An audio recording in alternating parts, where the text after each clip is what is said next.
जय श्री कृष्णा दोस्तों, आप सभी को एकादशी की शुभकामनाएं। वैसे तो सभी एकादशी महत्वपूर्ण होती, लेकिन इस बार की एकादशी माताओं के लिए बहुत महत्वपूर्ण है, क्योंकि यह एकादशी उनके जीवन में संतान का सुख प्रदान और उसमें वृद्धि करने वाली है। हिंदू पंचांग के अनुसार श्रावण मास के शुक्ल पक्ष की एकादशी को पुत्रदा एकादशी कहा जाता है।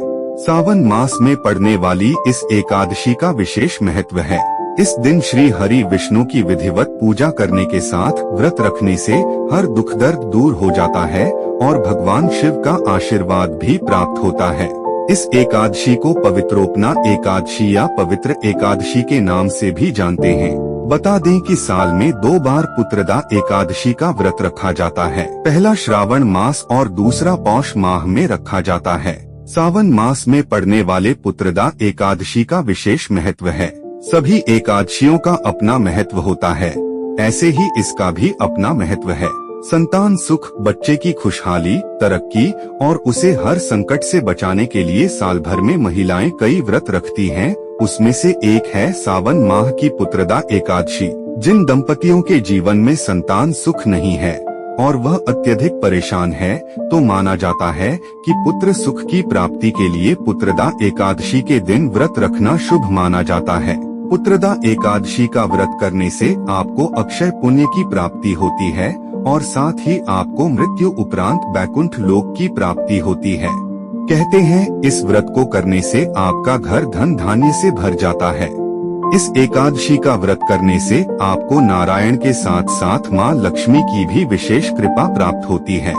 इस व्रत के पुण्य प्रताप से राजा महिजित महिष्मती को पुत्र रत्न की प्राप्ति हुई थी, इसलिए इस एकादशी का नाम पुत्रदा एकादशी है। इस व्रत के प्रताप से आपकी खाली झोली भी भर सकती है। ऐसा माना जाता है कि सावन के महीने में श्रीहरि चतुर्मास के चलते निद्रा में होते हैं। ऐसे में भगवान विष्णु की पूजा कर भक्त उनसे अपनी मनोकामना पूर्ति की प्रार्थना करते हैं। श्रावण पुत्रदा एकादशी के दिन विवाहित महिलाएं पुत्र रत्न की प्राप्ति के लिए भगवान विष्णु के निमित्त व्रत रख विधि विधान से लक्ष्मी नारायण जी की पूजा करती हैं। श्रावण पुत्रदा एकादशी का व्रत स्त्री और पुरुष दोनों ही कर सकते हैं।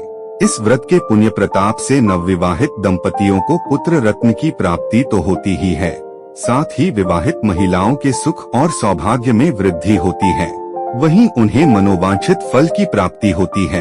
आज आप एक ऐसी कथा का श्रवण करेंगे जिससे आपको पता चलेगा कि हिंदू धर्म में एकादशी का व्रत कितना महत्वपूर्ण है। आप सभी जानते हैं कि यदि कोई व्यक्ति सच्चे मन से एकादशी का व्रत रखता है और भगवान श्री लक्ष्मी नारायण का पूजा करता है, तो उसे मनवांछित फल की प्राप्ति जरूर होती है और उसके पापों का नाश भी हो जाता है। लेकिन शायद ही आप यह जानते हैं कि यदि कोई व्यक्ति अनजाने में ही एकादशी का व्रत रख लेता है तो उसे कितना लाभ हो सकता है।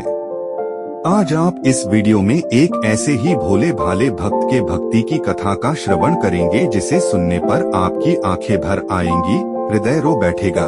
शायद आपको उससे ईर्ष्या भी हो सकती है कि उसके जैसी आपकी किस्मत क्यों नहीं है। स्कंद पुराण में कहा गया है कि हरिवासर यानी एकादशी और द्वादशी व्रत के बिना तपस्या, तीर्थ स्थान या किसी तरह के पुण्याचरण द्वारा मुक्ति नहीं होती। पद्म पुराण का कहना है कि जो व्यक्ति इच्छा या न चाहते हुए भी एकादशी उपवास करता है, वो सभी पापों से मुक्त होकर परम धाम वैकुंठ धाम प्राप्त करता है। तो दोस्तों चलिए अब कथा का श्रवण करते हैं। बहुत साल पहले की बात है। रामपुर नाम के एक गांव में एक गरीब परिवार रहता था। घर के मुखिया ही घर का खर्च उठाते थे। उसकी 2 बेटियां और 2 बेटे थे। सभी घर का खर्च चलाने के लिए अपने पिता का किसी न किसी रूप में मदद करते, लेकिन घर का सबसे छोटा बेटा पेटू और भोला भाला युवक था, जिसका नाम था आनंद। वह बहुत ही साफ दिल का था, किसी के लिए भी मन में छल कपट नहीं था तथा उसका मन केवल श्री हरि की भक्ति में ही लगता था। उसके अलावा आनंद दिन भर कोई काम नहीं करता था, बस खाता और भक्ति करता और फिर सो जाता। उसका इसके अलावा किसी और काम में दिल भी नहीं लगता था। उसका दिनचर्या इन्हीं कार्यों में ही खत्म हो जाता। उसे बाहरी दुनिया से कोई भी मतलब नहीं था, बस उसे अपनी भूख और श्री हरि की भक्ति ही पड़ी रहती थी। घर वाले उसकी इस आदत से परेशान थे और उनके लाख समझाने के बाद भी वह नहीं सुधरता। अंततः सब कोशिश विफल होने के बाद घर वालों ने उसे घर से निकल जाने के लिए कहा और कहा कि कोई काम धाम करते नहीं हो, बस खाते और भक्ति में पड़े रहते हो। इतने बड़े हो गए हो, घर का कुछ खर्च नहीं उठाते हो। बेचारा आनंद आखिर क्या ही करता और घर से निकल पड़ा। फिर वह घर से निकलकर यूं ही भटकते हुए एक आश्रम पहुंचा। वहां उसने देखा कि एक गुरुजी हैं और उनके कई शिष्य हैं, पर वे कोई काम नहीं करते, बस आश्रम में मंदिर की पूजा करते हैं। उसने मन में सोचा कि यह बढ़िया है, यहाँ मेरा कुछ ना कुछ जरूर हो जाएगा। कोई काम धाम करना नहीं है, बस पूजा ही तो करना है जो कि मुझे पसंद है। आनंद ने गुरुजी के पास जाकर बड़ी विनम्रता से पूछा, क्या मैं यहाँ रह सकता हूँ? मेरे पास रहने की कोई जगह नहीं है। गुरुजी बोले, हाँ हाँ क्यों नहीं। तो आनंद बोला, लेकिन मैं कोई काम नहीं कर सकता हूँ। फिर गुरुजी बोले, ठीक है, यहाँ कोई काम करने की जरूरत भी नहीं है। तुम्हें यहाँ कोई काम नहीं करना है, बस साफ सफाई करनी है और पूजा करना होगी। इतना तो कर सकते हो? तो आनंद ने कहा, हाँ मैं ये सब कर लूंगा। अब आनंद गुरुजी के आश्रम में रहने लगा। ना कोई काम ना कोई धाम, बस सारा दिन खाते रहो और प्रभु भक्ति में भजन गाते रहो। आधा महीना हो गया, फिर एक दिन एकादशी आई। उसने रसोई में जाकर देखा कि खाने की कोई तैयारी नहीं। उसने गुरुजी से पूछा कि आज खाना नहीं बनेगा क्या? गुरुजी ने कहा, नहीं, आज तो एकादशी है, सभी का उपवास है और साथ ही तुम्हारा भी उपवास है। आनंद ने आज तक कोई भी व्रत नहीं किया क्योंकि उससे भूख सहन ही नहीं होता, लेकिन वह पूजा जरूर करता। आनंद ने कहा, नहीं, अगर हमने उपवास कर लिया तो कल का दिन ही नहीं देख पाएंगे। हम तो नहीं कर सकते हैं उपवास, हमें तो भूख लगती है।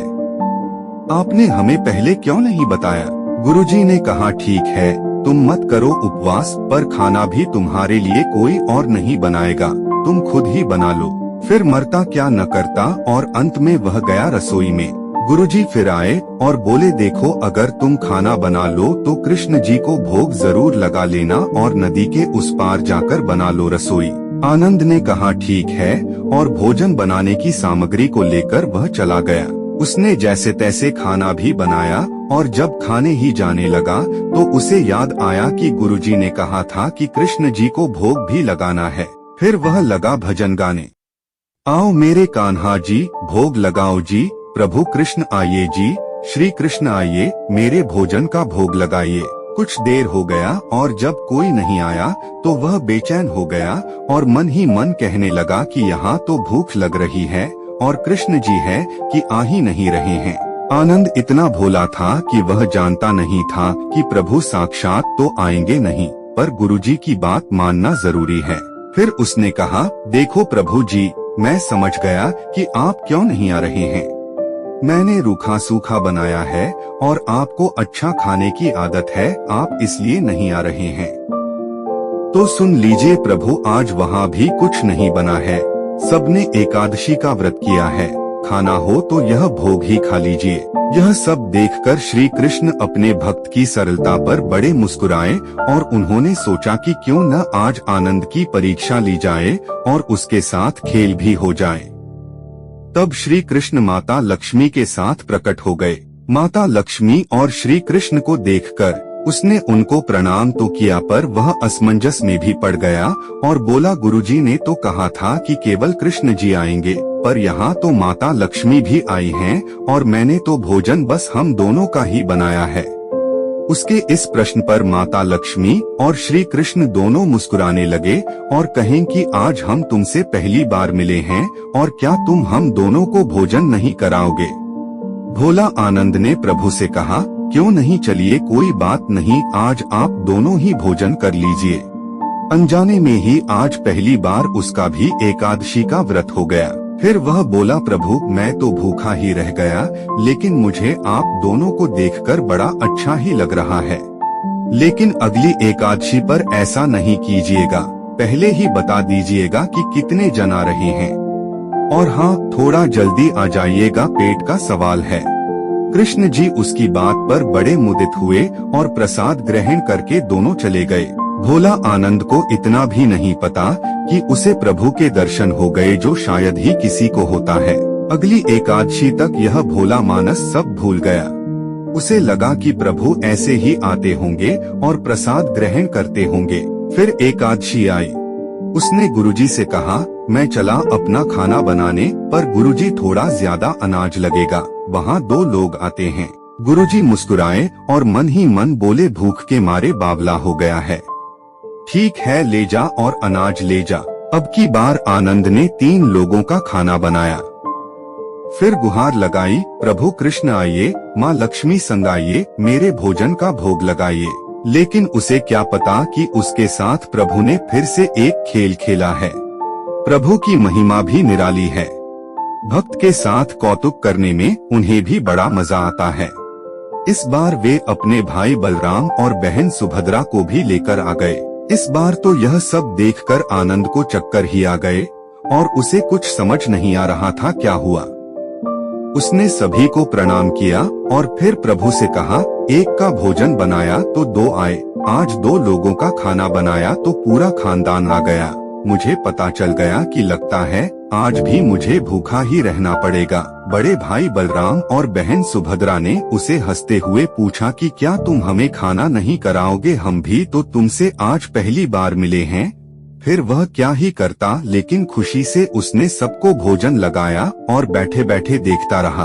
और इस बार भी अनजाने ही उसकी भी एकादशी हो गई। जाते समय उसने प्रभु से कहा, मुस्कुराते हुए कहा कि अगली बार आप मुझे भी खाने का मौका दे, मुझसे भूख बर्दाश्त नहीं होता। फिर क्या, जब अगली एकादशी आई तो उसने गुरुजी से कहा, गुरुजी ये आपके प्रभु कृष्ण अकेले क्यों नहीं आते? हर बार कितने सारे लोग ले आते हैं, इस बार अनाज ज्यादा देना। गुरुजी को लगने लगा कि कहीं यह अनाज बेचता तो नहीं है, देखना पड़ेगा जाकर। भंडार में कहा, इसे जितना अनाज चाहिए दे दो, और छुपकर उसके पीछे उसे देखने चल पड़े। इस बार आनंद ने सोचा, खाना पहले नहीं बनाऊंगा, पता नहीं कितने लोग आ जाएं। पहले बुला लेता हूँ फिर बनाता हूँ। फिर टेर लगाई, प्रभु कृष्ण आइए, श्री कृष्ण आइए, मेरे भोजन का भोग लगाइए। लेकिन इस बार तो पूरा कृष्ण परिवार ही मौजूद हो गया।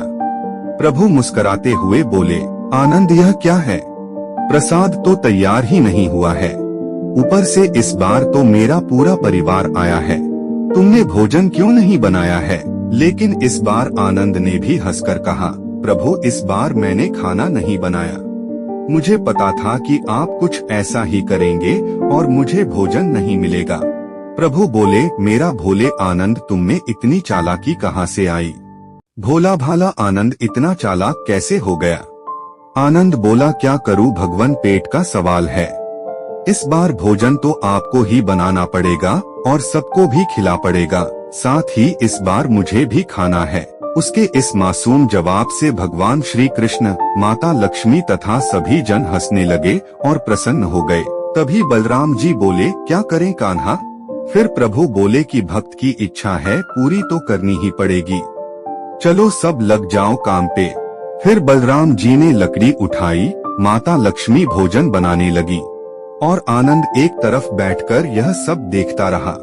वही जब माता लक्ष्मी रसोई बना रही थी तो कई ऋषि मुनि व यक्षगंधर्व प्रसाद लेने आने लगे। तभी गुरुजी वहां पहुंचे और उन्होंने देखा कि खाना तो बना नहीं, भक्त एक कोने में बैठा है। पूछा, बेटा क्या बात है, खाना क्यों नहीं बनाया? इस पर आनंद ने बोला, अच्छा किया गुरुजी आप आ गए, देखिए कितने लोग आते हैं प्रभु के साथ। गुरुजी बोले, मुझे तो कोई नहीं दिख रहा तुम्हारे और अनाज के सिवा। आनंद ने माथा पकड़ लिया और कहा, एक तो इतनी मेहनत करवाते हैं, प्रभु भूखा भी रखते हैं और ऊपर से गुरुजी को दिख भी नहीं रहे, यह कितनी बड़ी मुसीबत है। आनंद ने प्रभु से कहा, आप और सभी गुरुजी को क्यों नहीं दिख रहे हैं? प्रभु बोले, मैं उन्हें नहीं दिख सकता। फिर उसने पूछा, क्यों? वे तो बड़े पंडित हैं, ज्ञानी हैं, विद्वान हैं, उन्हें तो बहुत कुछ आता है, उनको क्यों नहीं दिखते आप? प्रभु बोले, माना कि उनको सब आता है, पर वे सरल नहीं हैं तुम्हारी तरह, इसलिए मैं उनको नहीं दिख सकता। आनंद ने गुरुजी से कहा, गुरुजी प्रभु कह रहे हैं कि आप सरल नहीं हैं, इसलिए आपको नहीं दिखेंगे। इस पर गुरुजी रोने और कहने लगे कि वाकई मैंने सब कुछ पाया, पर सरलता नहीं पा सका तुम्हारी तरह, और प्रभु तो मन की सरलता से ही मिलते हैं। तब प्रभु प्रकट हो गए और गुरुजी को भी दर्शन दिए। तो दोस्तों, आपने सुना न कि कैसे एक भक्त के अनजाने में ही एकादशी का व्रत रहने पर उसे प्रभु के दर्शन हो गए और माता लक्ष्मी के द्वारा बनाया गया प्रसाद भी मिल गया। शायद ही उसके जैसा भाग्य किसी और का हो। तो दोस्तों, आपने यह भी जान लिया कि एकादशी का व्रत कितना फलदायी है, और अनजाने में ही किसी ने एकादशी का व्रत रह लिया तो उसे भी इसका कितना बड़ा फल मिल जाता है। तो प्रेम से बोलिए लक्ष्मी नारायण की जय। तो दोस्तों, यदि यह वीडियो आपको अच्छी लगी है तो वीडियो को लाइक, कमेंट और शेयर करें, और आप हमारे चैनल में नए हैं तो चैनल को सब्सक्राइब भी जरूर करें, ताकि आप ऐसे ही महत्वपूर्ण जानकारी प्राप्त कर सके। धन्यवाद।